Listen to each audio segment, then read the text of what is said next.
이제 그전부터는 5번째, 6번째, 7번째 재앙에 대해서 말씀을 하고 있습니다. 이 부산 1절부터 보시면 여호와께서 모세에게 이르시되 바로 여기 들어가서 그에게 이르되 이르라 히브리 사람의 하나님 여호와께서 말씀하시기를 이렇게 말씀을 하고 있습니다. 그러니까 여기서 어찌 보면 히브리 사람의 하나님 여호와께서 이렇기 때문에 그들만을 위한 하나님처럼 우리가 받아들일 수도 있어요. 이 문장만 딱 보면 히브리 사람의 하나님 여호와 이러면 그럼 애굽 사람의 하나님은 아닌 것인가? 이렇게 생각할 수 있지만 그것이 아니라 하나님께서 히브리 사람들을 선택하셔서 일단 자기 백성으로 삼아서 본이 되게 하시기 위해서 히브리 사람들을 선택하셨다라는 의미지 다른 사람들을 위한 하나님은 아니다, 이거는 아니다라는 겁니다. 우리가 이렇게 신앙생활 할 때도 보면 그냥 이렇게 기독교인들만의 하나님으로 치부할 때가 되게 많이 있죠, 그렇죠?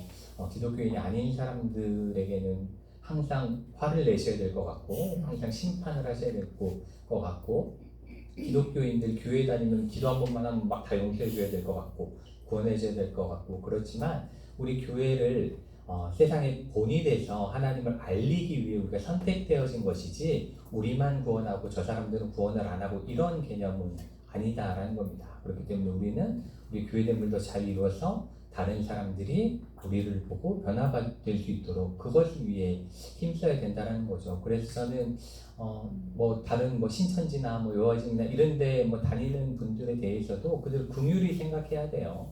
그 사람들은 우리를 어떻게든 넘어지게 하려고 할 수도 있겠지만 그럼에도 불구하고 우리는 이 땅의 모든 사람들을 향한 하나님의 구원의 계획을 기억하면서 그들을 위해서도 긍휼히 여기며 기도할 수 있는 마음이 필요합니다. 우리가 너무 요즘 뭐 세계가 다 그렇죠. 요즘 뭐 아주 전투적이죠. 세계가 다 전투적이라 굉장히 좀 뭔가 막 싸워야 될 것 같고 나랑 믿음이 다르면 막 공격해야 될 것 같고 이런 사회를 살아가고 있지만 어찌 보면 하나님의 뜻은 그러한 것이 아니다라는 것을 우리가 좀 기억해야 되지 않나 이 말씀을 보면서 그런 생각을 하게 됩니다.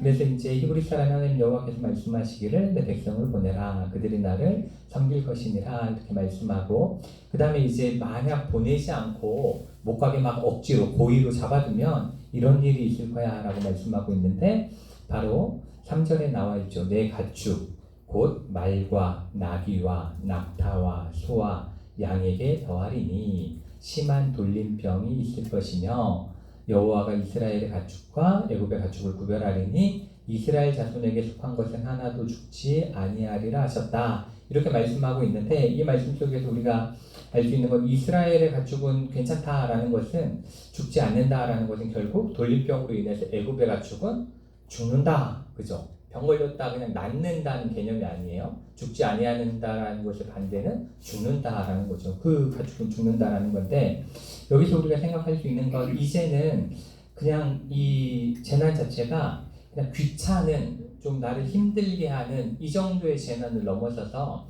어찌 보면 재산이 이제 사라지는 거죠. 그렇죠? 이 가축이 사라진다라는 건 이 재산이 완전히 다 사라진다라는 것을 의미하고 또한 무엇보다도 그 농경 사회에서 짐승은 아주 중요한 그죠 기계와 같은 것 지금의 농기계와 같은 역할을 하기 때문에 농사를 지을 수 없는 것이 되기도 하고 그 당시에 또 하나 그 당시에는 모든 무역이나 수송이 가축을 통해서 이루어졌기 때문에 모든 경제 기반이 무너진다라는 걸 의미합니다. 그냥 가축이 죽었다 정도가 아니에요. 나라의 완전 경제 기반이 무너지게 될 것이다. 이것을 이야기하는 거죠. 그러니까 이걸 그냥 뭐 사람 안 죽었으면 됐지 뭐 이런 식으로 그냥 쉽게 받아들이기에는 굉장히 큰 재난이다라는 것을 우리가 이 말씀 속에서 기억할 수 있어야 됩니다.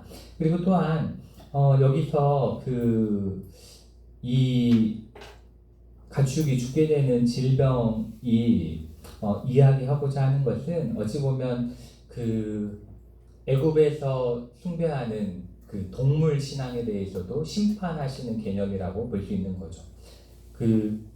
앞에서도 한번 말씀드린 적 있잖아요. 이스라엘 백성들이 왜 그 제사 지내는 것을 외국 사람들이 왜 싫어하는가에 대해서 제가 말씀드릴 때 그 부분을 말씀드렸잖아요. 그 이스라엘 백성들은 동물을 잡아서 희생 제물을 드리는데 외국 사람들은 동물을 신성시 여기기 때문에 그것을 싫어했단 말이죠. 그런데 그 신성시 여기고 신이라 여겼던 짐승들이 다 죽어나가는 거예요. 그러니까 결국 그 의미가 그 신들은 아무 의미가 없다, 아무 능력이 없다라는 걸 명확하게 알려주고 있는 거죠.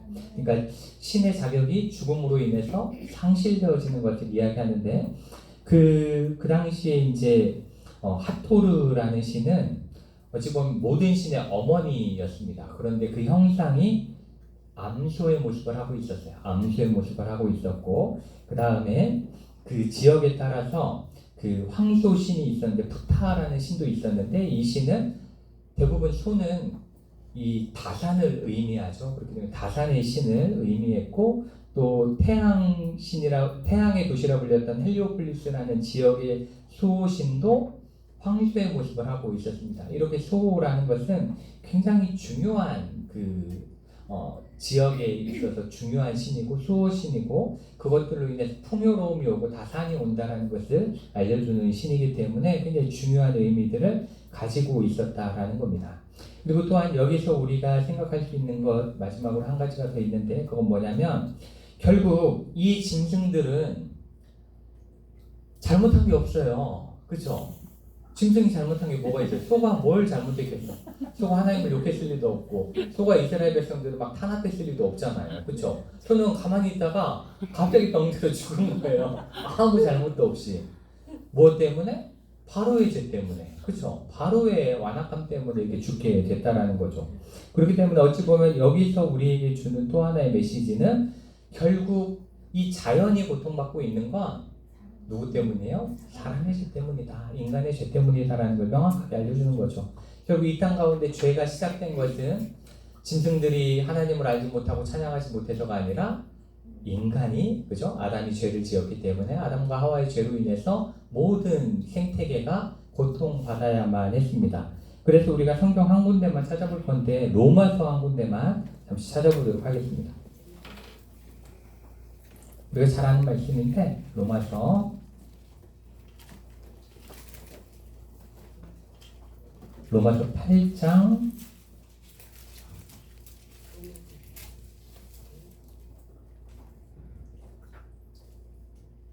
22절.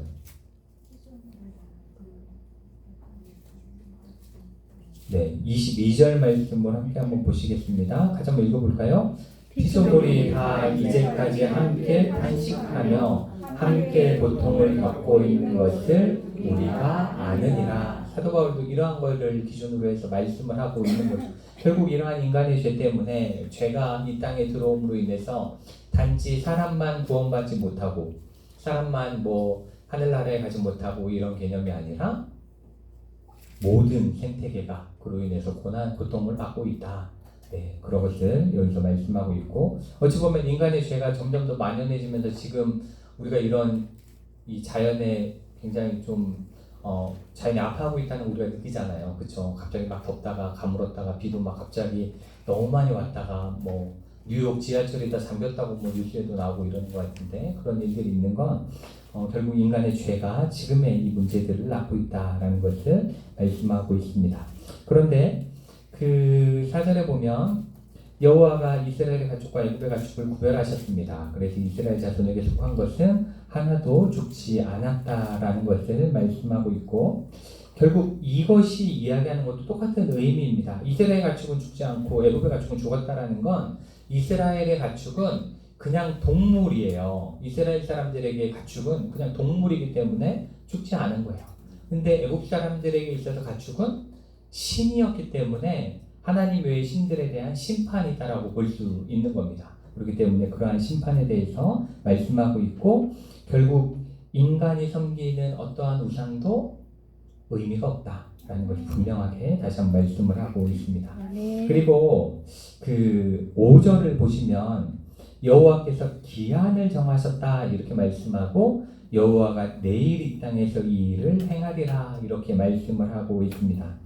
여기서 기한을 미리 알려주시는 거예요. 정확하게 알려주시죠. 이때부터 이제 이 재앙이 시작될 거야 이렇게 분명하게 말씀하고 있는데, 이것은 어찌 보면 그 애국 사람들이 그때에라도 돌이키길 바라는 하나님의 마음을 표현한다라고 볼 수 있는 겁니다.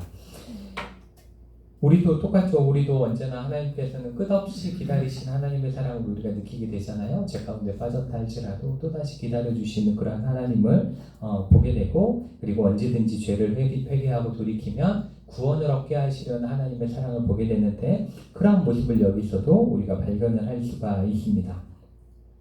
그렇게 한다면 6절에 보시면 이제 이튿날에 하나님의 때가 되니까 하나님은 그 일들을 행하시죠. 그래서 애굽의 모든 가축은 죽었으나 이스라엘 자손의 가축은 하나도 죽지 아니한지라, 이렇게 말씀을 하고 있습니다.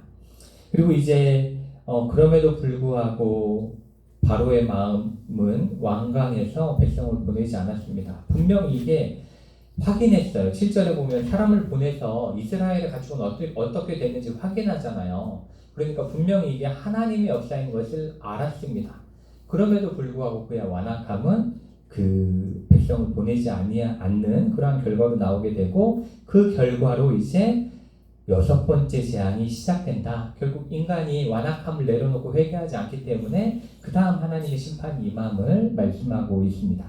그런데 여기서 보시면 하나님께서 모세에게 이렇게 말씀하세요. 8절에 보시면 너희는 화덕의 제 두 움큼을 가지고 모세가 바로의 목전에서 하늘을 향하여 날리라, 이렇게 말씀하고 있습니다. 그리고 그렇게 되면 그 재가 애굽 온 땅에 티끌이 되어 애굽 온 땅의 사람과 짐승에게 붙어서 악성 종기가 되리라, 이렇게 생길 것이다, 이렇게 말씀하고 있는데, 여기서 이 악성 종기라는 이 단어는 뜨겁게 되다, 열이 나다, 원래 원어가 그러한 의미들을 가지고 있고, 이 물집이 잡히는, 그래서 굉장히 이렇게 심하게 발생하는 그러한 뭐 가려움증도 생기고 고름도 생기고 뭐 진물이 생기고 이러한 증세를 보통 요 표현으로 합니다. 악성 종기라고 이렇게 하고, 어찌 보면 이 재앙은 사람에게 직접적으로 괴로움을 주는 이제 재앙이 되는 겁니다. 굉장히 심각하게 고통을 주는 이러한 재앙이 되고 있고, 이것이 어찌 보면 단지 고통에서 끝나지 않고 죽음으로 가는 게 이제 10번째 재앙에서 나타나게 되죠. 이제 사람의 심판이 그렇게 되어진다라는 것을 말씀하고 있습니다.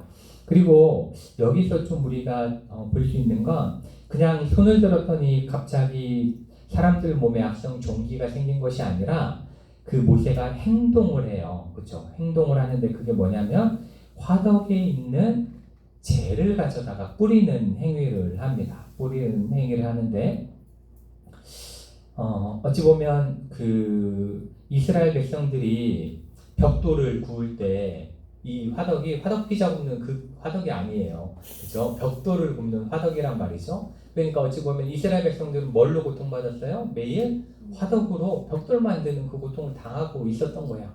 이렇게 이스라엘 백성들이 고통당하는 그걸 이용해서 사용하셔서 하나님은 애굽 사람들에게 그들의 그 죄를 깨닫게 하는 그러한 질병을 낳게 하신 거죠. 그래서 이게 하나님이 뭐 이걸 할 수 없어서 뭐 이 죄를 움켜쥐게 한 것이 아니라, 이것은 그들의 죄를 깨닫게 하시기 위한 그러한 하나님의 뜻이라고 우리가 이해할 수가 있습니다.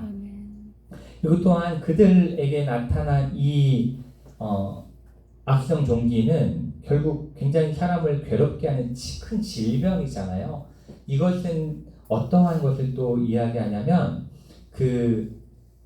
우리 혹시 예전에 유명한 영화 중에 미이라라는 영화가 있었는데, 거기 보면은 이 원에 보면은 이렇게 부활하는 미이라가 하나 있는데 그게 이모탭이에요. 그렇죠? 이모탭인데, 이모탭은 뭐 하는 사람이냐면 모든 질병을 치료하는 의사입니다. 그렇죠? 그런데 그 뛰어난 사람을 나중에 신격화시켜서 섬기는 거야. 신으로 섬기게 된 거죠. 그렇기 때문에 그러한 이모탭도 고칠 수 없는 그러한 질병이 하나님께로부터 내려왔다. 아무리 너희가 신처럼 숭배하는 사람이라 할지라도, 신이라 질병을 고치는 신이라 할지라도 그도 치료할 수 없는 질병이 임했다라는 것을 여기서 말씀을 하고 있는 겁니다. 이렇게 모든 신에 대해서 다 그러한 우상들은 의미가 없다라는 것을 분명하게 말씀을 하고 있는 거죠. 또한 그 애굽에서는 뭐 대부분 아마 대부분의 지역에서 똑같았을 것 같지만 이 피부병은 그쵸? 피부병은 매우 부정하게 여겨졌죠. 이 이스라엘 백성에게도 똑같죠. 그 우리가 그 레위기나 이런데 그 율법서를 보시면 나병 환자에 대한 문둥병 환자에 대한 규례가 있잖아요. 그래서 부정해서 진 밖에서 살아야 되고 그리고 항상 사람들이 피해서 입술을 가리고 나는 부정하다 부정하다를 외쳐야 되는 그게 이제 그 율법에 나오는 나병에 대한 규정인데 거기서 그 나병이라는 건 우리가 생각하는 정확한 딱 그 문둥병만 이야기하는 게 아니에요. 한센병만 이야기하는 게 아니라 몸에 나타나는 그러한 피부병. 그래서 이렇게 이렇게 껍질이 벗겨지거나 뭔가 이렇게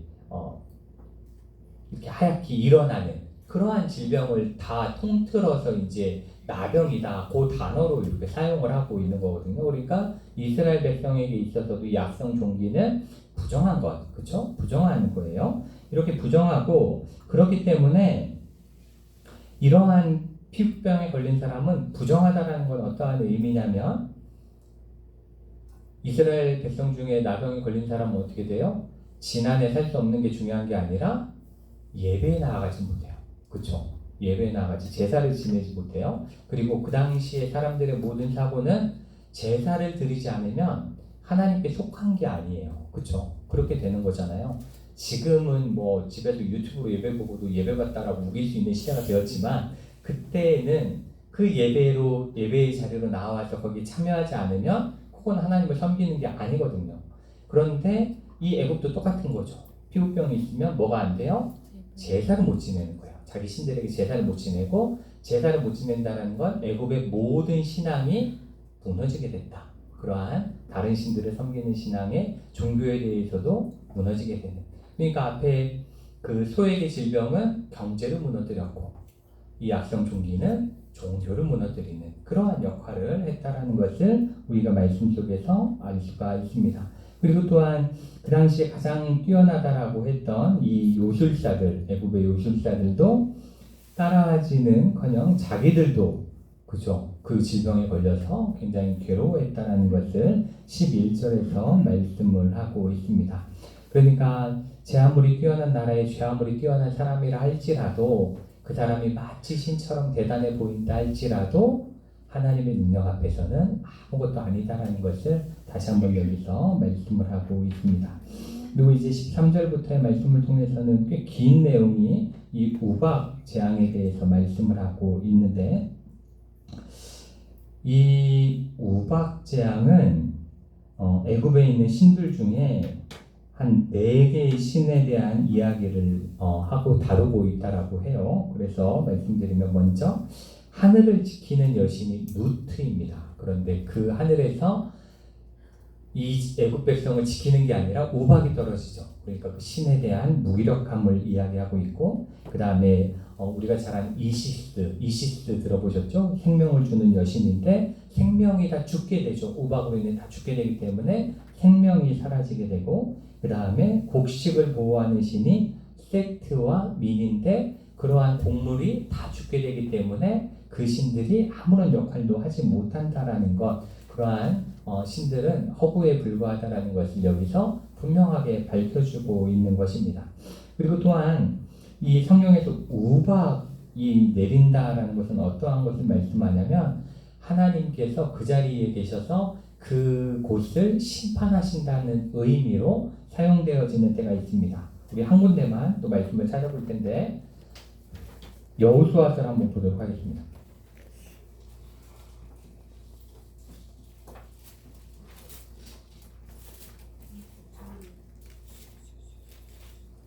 여호수아서 10장 11절 말씀 우리가 보시면 여호수아서 10장 11절 말씀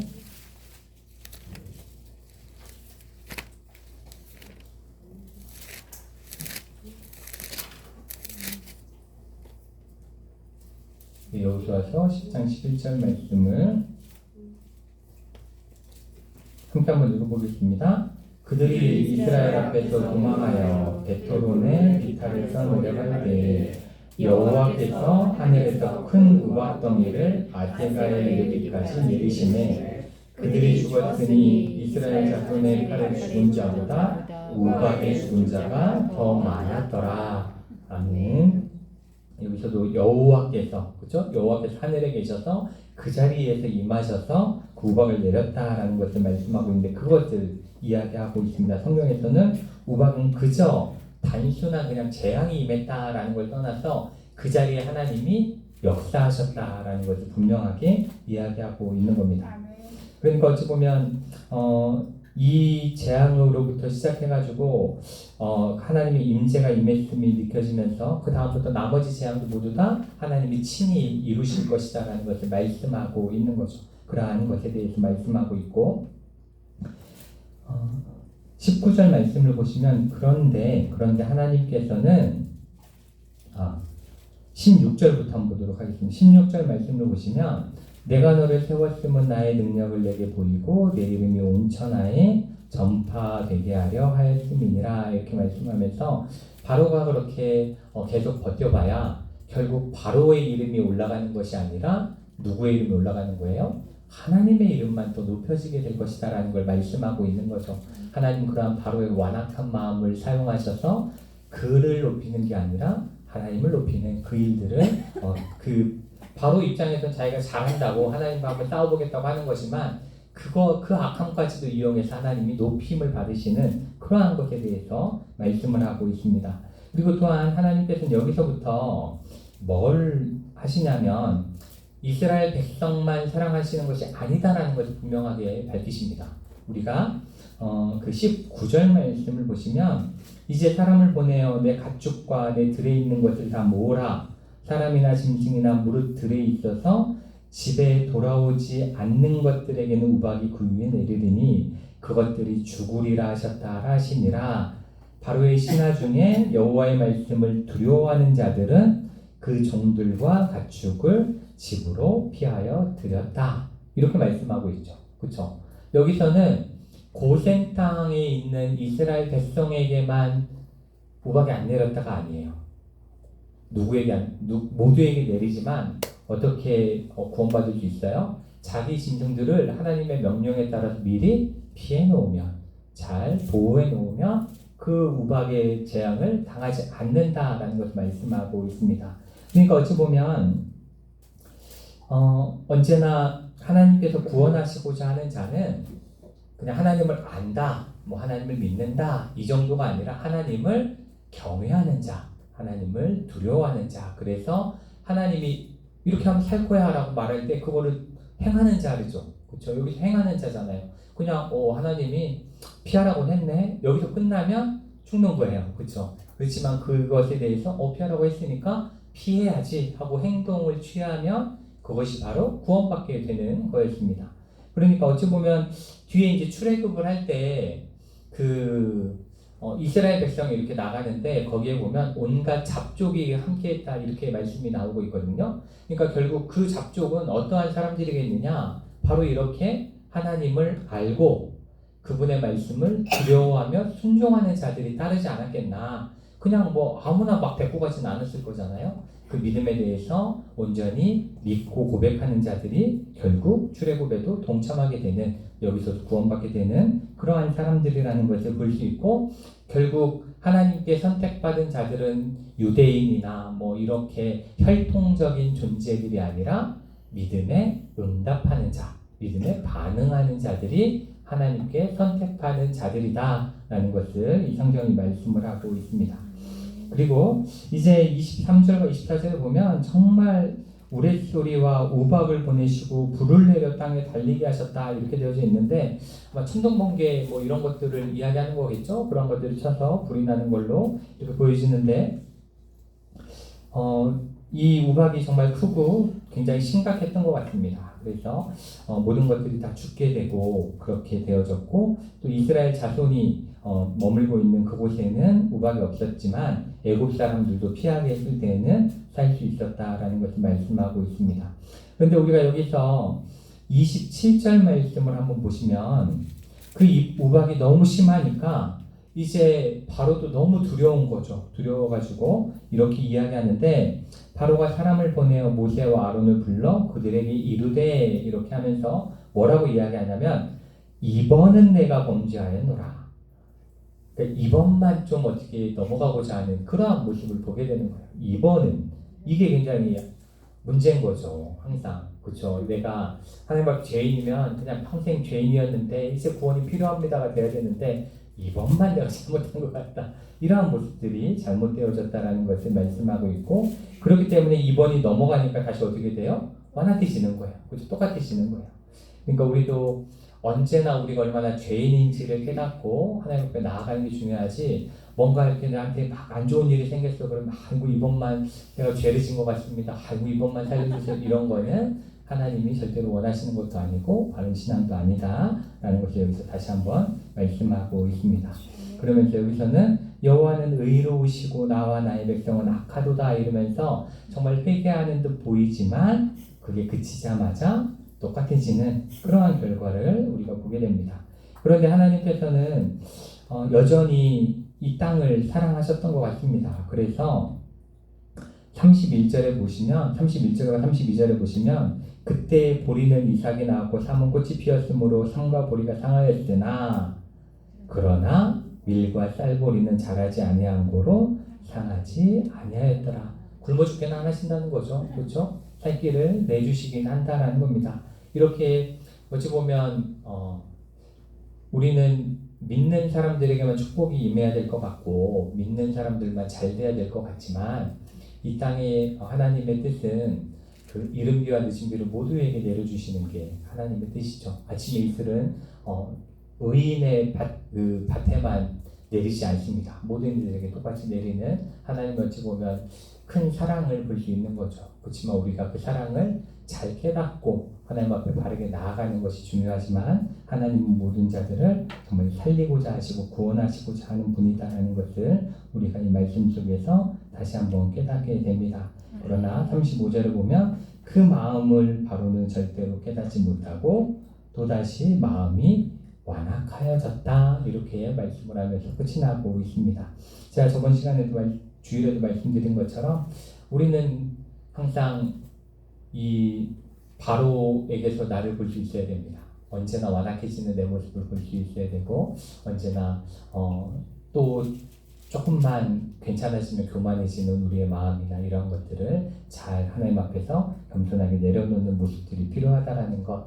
그래야만 우리가 하나님께 심판받지 않고 구원받을 수 있다라는 것을 우리가 기억해야 될 줄 믿습니다. 이 말씀 속에서 우리가 깨달을 수 있는 건 이 세상에 아무리 뛰어나 보이고 아무리 대단해 보이는 걸 할지라도 하나님 앞에서는 그저 뭐에 불과해요?